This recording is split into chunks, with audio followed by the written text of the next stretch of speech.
নমস্কার বন্ধুরা, আমি ঝুমা। ঝুমাস কিচেনে তোমাদের সবাইকে স্বাগত। আশা করি বন্ধুরা তোমরা প্রত্যেকেই ভালো আছো এবং সুস্থ আছো, আর আমিও ভালো আছি। আজকে আমি তোমাদের সাথে রেসিপি শেয়ার করব তিলের খাজা। দেখো এখানে কিছুটা তিল নিয়ে নিয়েছি। এখানে 500 গ্রাম তিল আছে, সাদা তিল। এই তিলগুলো দেখবে সব গ্রোসারি দোকানে কিন্তু তোমরা পেয়ে যাবে। এবার দেখো আখের গুড় নিয়েছি, এবার গুড়টাকে কেটে নেব।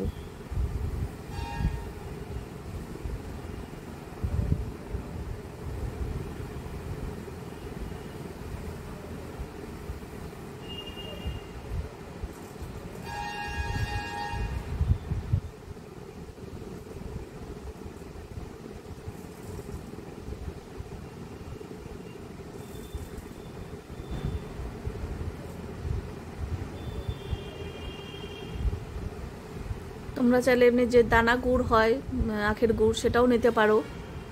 আমি এরকম গুড়টাই নিয়েছি, এটা কাটতে একটু অসুবিধা হয়। এবার একটা ফ্রাই প্যান বসিয়েছি, তিলটাকে ভেজে নেব। তিল ভাজতে কিন্তু খুব সাবধানে ভাজতে হবে, নিচটা লেগে গেলে দেখবে পুড়ে গেলে আবার টেস্টটাই বাজে হয়ে যাবে। খুব সাবধানে গ্যাসটা কমিয়ে দিয়ে ভেজে নিতে হবে।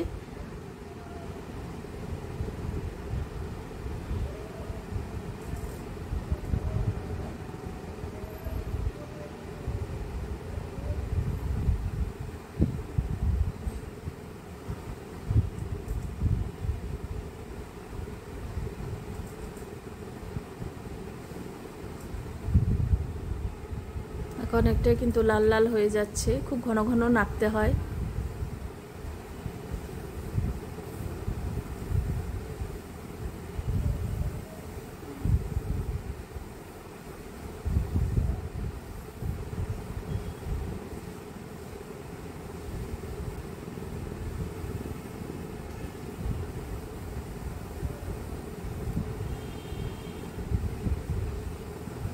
অনেকটাই কিন্তু হয়ে এসছে। তিল ভাজাটা কম থাকলে কিন্তু আবার দেখবে খাজা ভালো লাগবে না, এরকম অবস্থায় রাখতে হবে। এবার 1 কাপ জল দিয়ে দিলাম। এবার গুড়টা আমি জাল করে নেব।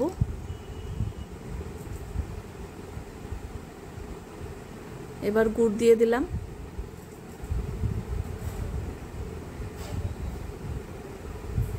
আমি 500 গ্রাম কিন্তু করিনি, অল্প করেছি, 250 মতন করেছি, আর 200 গ্রামের মতন গুড় দিয়েছি।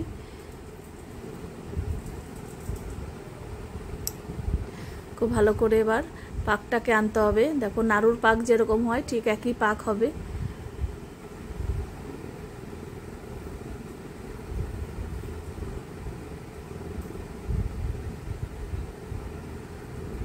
গুড় সবসময় কিন্তু একটু কম দিলে পরে দেখবে মিষ্টিটাও কম হয় আর মুচমুচে হয়, খেতেও ভালো লাগে।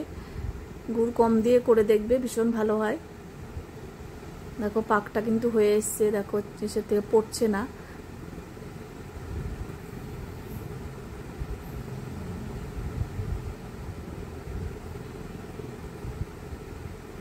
অনেকক্ষণ বাদে বাদে পড়ছে।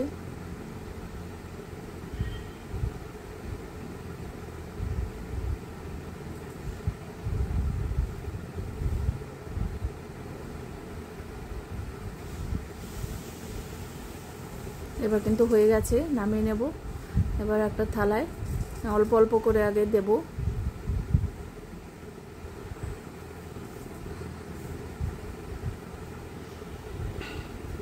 একবারে দিয়ে দিলে দেখবে এক জায়গায় গুড়টা কিন্তু বেশি থেকে যাবে, তখন ভালো লাগবে না। সেই জন্য আস্তে আস্তে 4-5টার মধ্যে গুড় দিতে হবে।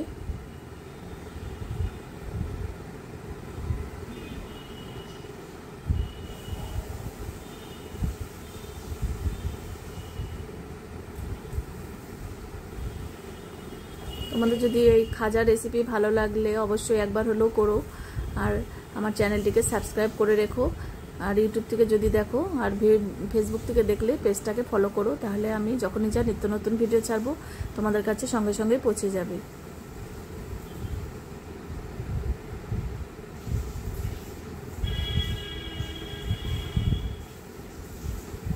এবার দেখো হাত দিয়ে ঠেসে ঠেসে আমি পাতলা পাতলা করে এই খাজাগুলোকে বানাবো। আমি কিন্তু স্কোয়ার শেপে করব না, এরকম গোল গোল করে হাতের তালুর মধ্যে রেখে আর হাতে একটু তেল লাগিয়ে নেবে প্রথমে, তারপরে দেখো হাতের তালু দিয়ে ঠেসে ঠেসে পাতলা করে নিয়েছি। আর গুড়টা কিন্তু খুবই কম দিয়েছি, দেখো শুধু তিলটাই দেখা যাচ্ছে। এতে দেখবে দারুণ টেস্টি, একদম মুচমুচে হবে খেতে।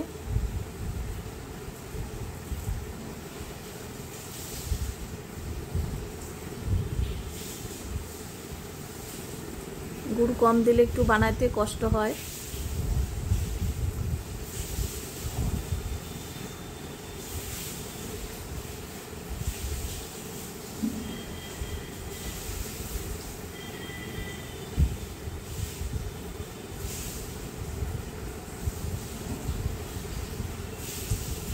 দেখো সবগুলো আমি একইভাবে বানিয়ে নেব।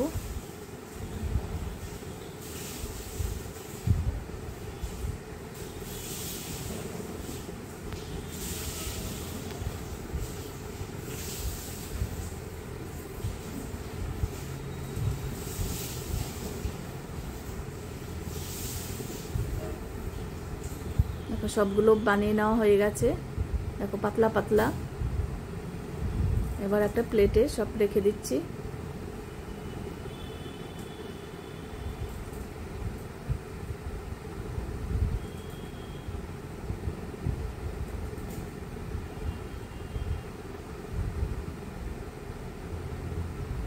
আজকে তাহলে আমি এখানেই রাখছি, এরপরের দিন আবার নতুন কোনো রেসিপি নিয়ে হাজির হয়ে যাব। টাটা বন্ধুরা।